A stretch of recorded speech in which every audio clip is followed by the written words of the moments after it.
what's going to happen with the other two bills that are sitting there, the funding for the entire government, remember the omnibus and the COVID relief bill, the $900 billion, which he complained about in a Twitter video yesterday, even though he very clearly seemed to not understand what he was talking about when he objected to a bunch of budget lines in that omnibus portion of the bill that his own White House had asked for. Yes, Donald Trump had asked for the same spending that he is now criticizing and threatening to blow it up over.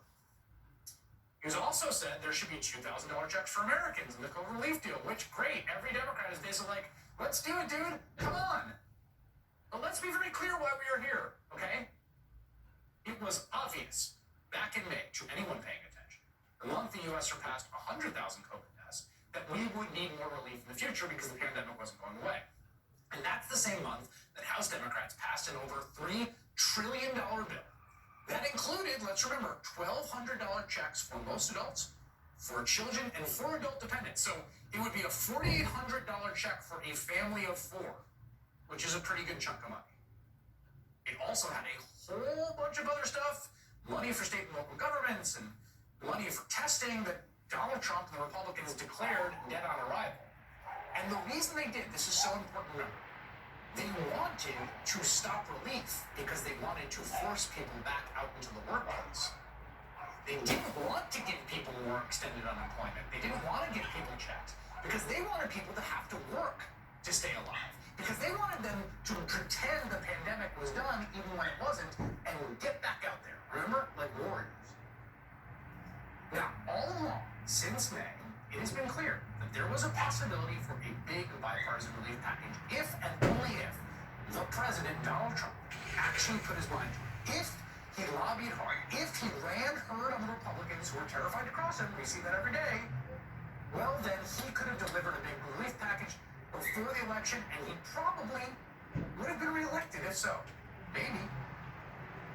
But of course, he didn't do that because he didn't care. He completely outsourced negotiations to Treasury Secretary Mnuchin and House Speaker Nancy Pelosi. Never really lifted a finger. What he cared about was Hunter Biden's laptop and fanning the flames of conspiracy theories about voter fraud. And then since the election, well, he hasn't done squat. He has completely checked out from all forms of government as thousands die a day. But he's got plenty of time and energy to spend on lobbying every single last official to overturn the election and undo American democracy. From the Wayne County Board of Canvassers in Michigan to the Republican members of the Pennsylvania State Senate, whom he invited to lunch today. Well, he's lobbying hard on that, so here we are. The nation is in utter crisis, in desperate need of relief. One of the deadliest days in American history happened yesterday with more than 3,000 people dead from this pandemic. Likely see another day like that today. The president is completely abdicating his responsibility. All this was just utterly foreseeable. Every Republican member, every staffer, everyone who's in a think tank, all the people that write for conservative publications, all of them, they all knew what they were dealing with from day one. But they got their judges and their tax cuts. So who cares?